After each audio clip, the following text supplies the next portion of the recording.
Assalamualaikum warahmatullahi wabarakatuh. Jumpa lagi dengan saya, Yosi Etna.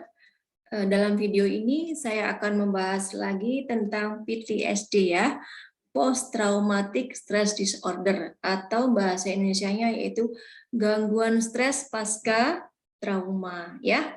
Jadi apa sih PTSD itu? Yaitu gangguan yang ditandai dengan kegagalan untuk pulih setelah mengalami atau menyaksikan peristiwa yang mengerikan. Jadi kondisi ini berlangsung berbulan-bulan atau bahkan bertahun-tahun ya, bertahun-tahun dengan pemicu yang dapat membawa kembali kenangan trauma disertai dengan reaksi emosional dan fisik yang intens ya. Itu yang dinamakan dengan PTSD ya. Perilakunya secara psikologis bagaimana? Secara psikologis ini orang mungkin ya di sini mengalami jadi dia mengingat-ingat kejadian yang lalu ya, kecemasan yang berat, kemudian ketakutan atau ketidakpercayaan pada yang ada di sekitarnya. Suasana hatinya bagaimana? Suasana hatinya yaitu dia kehilangan minat atau kesenangan dalam melakukan aktivitas ya. Jadi ada perasaan bersalah, kemudian ada rasa kesepian.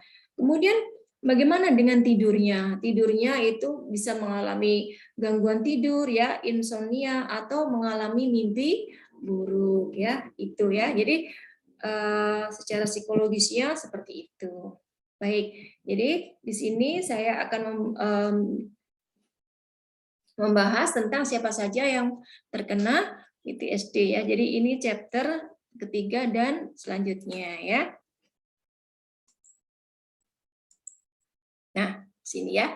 Ciri-ciri tambahan dalam PTSD ya. Di sini yang pertama ya, menuduh diri sendiri. Seringkali orang merasa malu dan bersalah atas apa yang mereka lakukan.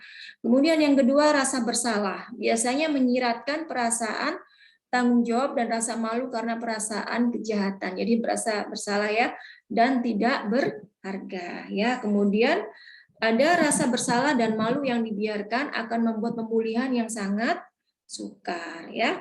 Kemudian yang kedua ada anggapan yang dihancurkan, yaitu menghancurkan pandangan diri kita tentang dunia dan tentang orang lain ya. Nah, selanjutnya di sini ada gangguan mood ya, ada depresi karena rendahnya harga diri, putus asa, malu, kehilangan, kemudian merasa rusak secara permanen dan adanya pesimis ya. Kemudian gangguan apa lagi? Di sini ada gangguan kecemasan ya, ada anxiety, yaitu gejala ini berkisar dari kekhawatiran yang berlebihan, yaitu adanya ketegangan serta jantung berdebar lebih kuat ya.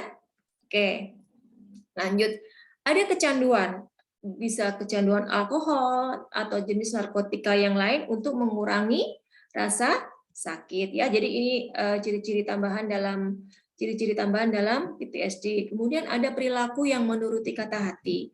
Untuk mengatasi rasa sakit, orang-orang dengan gejala gangguan stres pasca trauma ini mengambil tindakan yang menuruti kata hati, seperti membuat perubahan yang mendadak dalam gaya hidup. Biasanya dia girly, tiba-tiba dia menjadi tomboy ya. Jadi perilaku yang menuruti kata hati. Kemudian ada keluhan kejiwaan atau psikosomatis ya. Ketika trauma tidak dapat diproses atau dinyatakan secara lisan, rasa sakit sering diungkapkan secara fisik. Aduh, tiba-tiba tanganku sakit. Nah, padahal tidak secara fisik tidak mengalami apa-apa ya. Kemudian ada kompensasi yang berlebih, butuh motivasi untuk menghilangkan trauma. Di sini kemudian ada kecemasan kematian, yaitu saat rasa takut kambuh ya. Jadi rasa takut ada sesuatu yang kambuh ya. Kemudian ada pengulangan paksaan ya. Jadi dia itu bila melihat kejadian yang sama yang akan mengingatkan peristiwa yang dialaminya ya. Itu.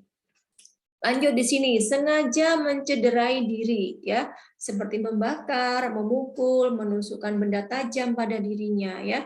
Ini dilakukan untuk mengatasi rasa sakit yang tak tertahankan. Kemudian ada juga kecanduan lain dan perilaku merusak diri sendiri, yaitu ada gangguan makan, kemudian di sini terlibat perjudian atau prostitusi dan banyak hal lain ya. Kemudian di sini ada alexitimia, yaitu menutup perasaan ya. Jadi seseorang itu bisa berubah menjadi seperti robot ya, mampu berfungsi tapi sedikit mengungkapkan perasaan ya. Jadi cenderung menutup diri, bukan menutup diri ya, menutup perasaannya. Dia nggak menutup diri tapi menutup perasaannya. Ya, seperti robot, mampu berfungsi tapi tidak mengungkapkan perasaannya ya. Kemudian yang berikutnya di sini ada perubahan kepribadian ya. Perubahan kepribadian di sini yaitu terutama kejadian tersebut terjadi di awal kehidupannya ya. Itu. Lanjut. Nah, siapa saja yang dapat terdampak atau terkena PTSD? Siapa saja yang dapat mengalami gangguan stres pasca trauma? Nah, di sini siapapun bisa mendapatkan atau mengalami gangguan stres pasca trauma. Jadi, penyebab paling kuat adalah kejadian yang dapat menimbulkan stres ya. Populasi tertentu lebih berisiko, termasuk anak-anak ya, dan orang-orang yang pekerjaannya mengharuskan untuk berhadapan dengan trauma ya, seperti itu. Jadi selanjutnya, faktor apa saja yang membuat lebih rentan terhadap gangguan stres pasca trauma atau PTSD? Jadi faktor utama yaitu adalah kejadian yang menimbulkan stres ya. Kejadian yang menimbulkan stres. Risiko tersebut meningkat apabila kejadian tersebut yang pertama ya terjadi secara tiba-tiba dan tidak dapat diprediksi ya. Kedua, bertahan lama. Ketiga, kambuh dan dianggap berulang kembali, terutama jika waktunya tidak cukup ya untuk memulihkan sumber dayanya. Ya, jadi itu faktor resiko PTSD meningkat apabila ada kejadian-kejadian yang sudah saya sebutkan tadi ya. Oke, kita lanjut.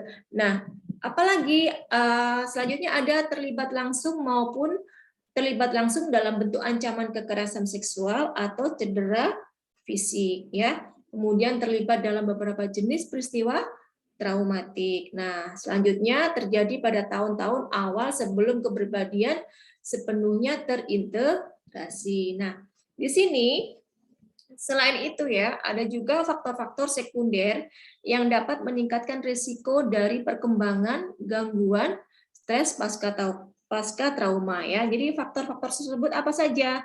Yang pertama, kerentanan pratrauma ya.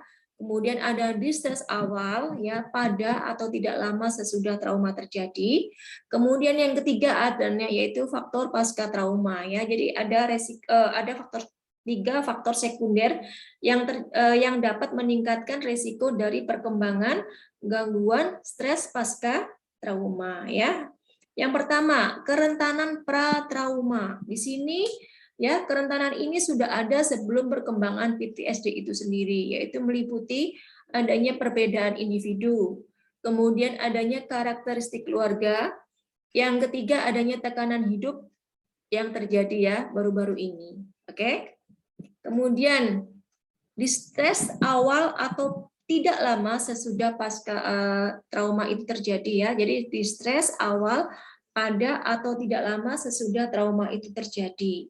Ya, jadi gangguan stres pasca trauma ini cenderung dapat berkembang jika pertama ya, apabila seseorang memiliki persepsi bahwa ia bertanggung jawab atau bertindak tidak sesuai ya.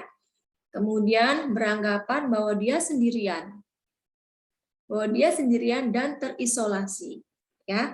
Yang berikutnya mengalami emosi yang kuat ya. Kemudian selanjutnya di sini ada faktor pasca trauma ya. Yang pertama dari lingkungan pemulihan ya. Kurangnya dukungan dari keluarga, teman, masyarakat ya. Sehingga dapat membuat korban itu merasa sendirian, tidak percaya diri ya atau tidak berdaya atau juga bisa menjadi dia merasa tidak berharga, ya. Itu dari lingkungan pemulihan. Kemudian yang kedua, kurangnya penanganan, ya. Kurangnya penanganan itu ya bagaimana?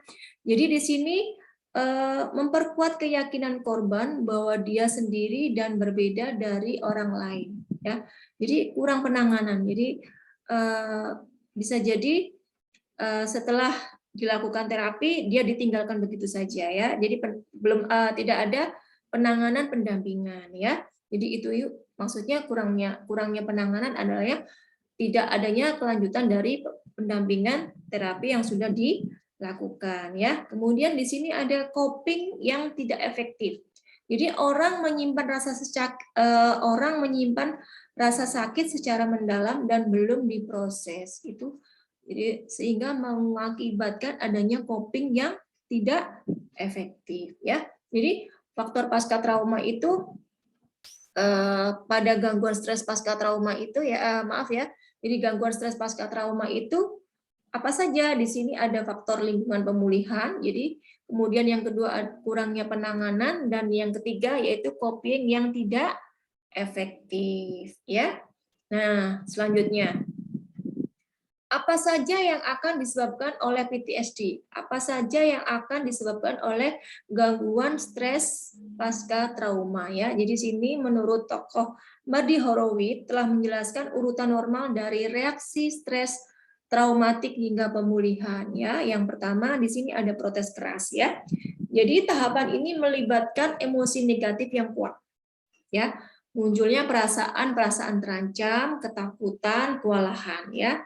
Ada yang merasakan emosi kuat setelah diberikan pertolongan darurat, ya. Mungkin juga dapat terjadi saat sedang bersantai di rumah, ya. Kemudian di sini ada menghindari dan penolakan. Kembali lagi ya, ada menghindari dan penolakan. Pada tahap ini beberapa yang mengalami traumatik akan berpikir, oh tidak, ini semua tidak nyata. Derealisasi ya, tidak nyata. Oh tidak, ini semua tidak nyata. Nah, kemudian selanjutnya ada pengacuan. Ya, pengacuan. Jadi munculnya emosi yang intens, sering ya, dalam melalui segala hal yang berhubungan dengan kejadian yang menimbulkan trauma ya. Jadi ada pengacuan. Di sini munculnya emosi yang intens dalam melalui segala hal yang berhubungan dengan kejadian yang menimbulkan trauma itu sendiri ya. Oke. Selanjutnya, ada berusaha melalui semuanya hingga selesai. Ya. Jadi setelah menghadapi kenyataan, mengoreksi pemikiran yang keliru, kemudian akhirnya membuat komitmen baru dalam hidup. Ya. Jadi ada yang dia ingin move on, ya, ingin sembuh. Jadi apa? Dia berusaha melalui semuanya hingga selesai. Jadi dia berjuang dengan kuat menghadapi kenyataan, mengoreksi pemikiran yang keliru, dan memulai membuat komitmen yang baru di dalam kehidupan yang akan datang. Ya, jadi itu yang apa saja yang akan disebabkan oleh gangguan stres pasca trauma. Ya, oke. Nah, mengapa saya masih terganggu trauma setelah beberapa tahun terlewati? Nah, di sini gejala PTSD atau gejala gangguan stres pasca trauma menandakan bahwa kemampuan copingmu, ya, kembali lagi di sini. Oke, bentar. Nah, ini ya. Coping yang tidak efektif, orang menyimpan rasa sakit secara mendalam dan belum diproses ya. Jadi orang menyimpan rasa sakit secara mendalam dan belum diproses ya. Nah, ini ya, menandakan bahwa kemampuan copingmu kewalahan pada saat itu. Dan Anda belum mempelajari cara yang efektif untuk coping atau mengurangi gejala. Jadi coping itu mengurangi gejala. Ketika kita belajar keterampilan baru, kita mungkin akan merasa lebih baik, merasa jauh lebih baik. Jadi gejala gangguan stres pasca trauma di sini adalah kemampuan coping yang kewalahan pada saat itu dan kita belum mempelajari cara yang efektif untuk mengurangi gejala yang ada ya. Jadi ketika kita belajar keterampilan baru, kita akan merasa jauh lebih baik ya. Kemudian apa akibat dan konsekuensi dari PTSD atau gangguan stres pasca trauma. Jadi di sini menurut John Wilson merangkum bahwa PTSD atau gangguan stres pasca trauma akan berdampak pada psikologis seseorang, ya, yaitu bisa berubah konsep diri, perkembangan, dan kapasitas ketertarikan termasuk kapasitas untuk keintiman, cinta, ikatan, dan seksualitas. Ya, jadi tadi secara psikologis apa? Ya, berdampak pada psikologisnya apa? Tadi sudah saya sebutkan di awal. Selain yang disebutkan oleh John Wilson tadi, di sini berdampak pada psikologis seseorang, yaitu berubah konsep diri, perkembangan, kapasitas ketertarikan, ya, kapasitas untuk keintiman, cinta, ikatan dan seksualitas. Juga apa? Ada kecemasan berat, ya, ada kecemasan berat, ada ketakutan, ketidakpercayaan, kemudian suasana hatinya itu apa?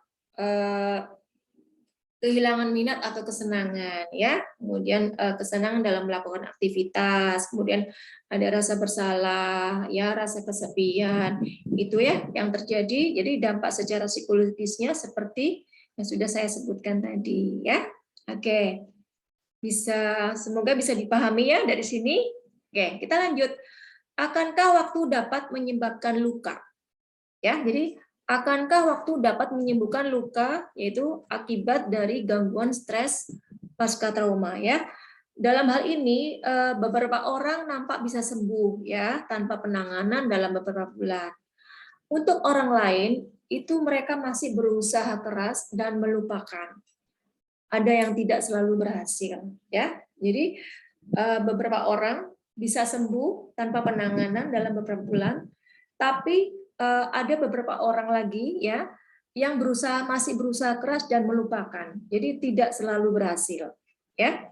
Jadi di sini maaf, seringkali efeknya apa? Efeknya dapat berkepanjangan dan dapat menjadi lebih buruk tanpa adanya penanganan, ya. Jadi akankah waktu dapat menyembuhkan luka? Tergantung dari individu tersebut dan dari penanganan yang didapatkannya, ya.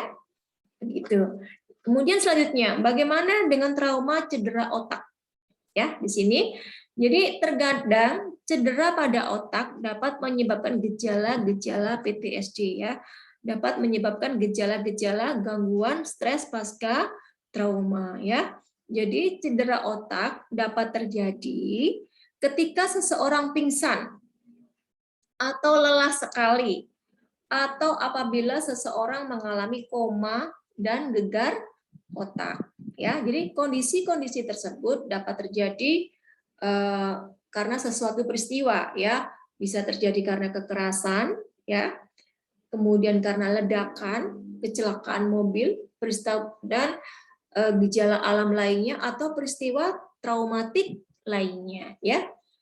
Jadi trauma cedera otak dapat menyebabkan juga, salah satunya dapat menyebabkan gejala-gejala gangguan stres pasca trauma, ya.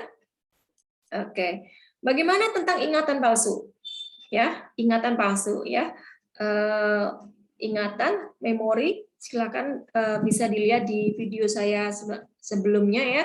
Sebelumnya tentang memori, ya. Jadi di sini bagaimana tentang ingatan palsu? Keakuratan ingatan trauma adalah salah satu aspek yang paling kontroversial dari PTSD. Ya, jadi keakuratannya itu paling kontroversial, ya, kontroversial dari gangguan stres pasca trauma ini, ya. Jadi beberapa orang dapat mengingat inti dari trauma yang cukup akurat dan konsisten, ya. Ada juga beberapa orang yang benar-benar lupa dengan traumanya, ya. Kemudian ada juga beberapa di antaranya yang kemudian memiliki berbagai tingkatan untuk mengingat kembali, ya. Jadi terkadang ingatan ini bisa relatif akurat, ya, dan terkadang benar-benar palsu, ya. Nah, kembali lagi, jadi PTSD ini atau gangguan stres pasca trauma ini terjadi pada siapa, ya? pada siapa, dan bagaimana penanganannya, penanganan yang terjadi ya. Jadi di sini tentang ingatan palsu, jadi ada ini ya, merupakan aspek yang paling kontroversi ya. Ada orang yang benar-benar dapat mengingat inti dari trauma tersebut ya, secara akurat dia itu bisa mengingat. Kemudian ada orang yang benar-benar lupa dan trauma ya, trauma dengan trauma tersebut. Dan beberapa orang itu memiliki tingkatan yang berbeda untuk mengingat kembali ya. Jadi ingatan ini bisa relatif akurat dan terkadang benar-benar palsu ya.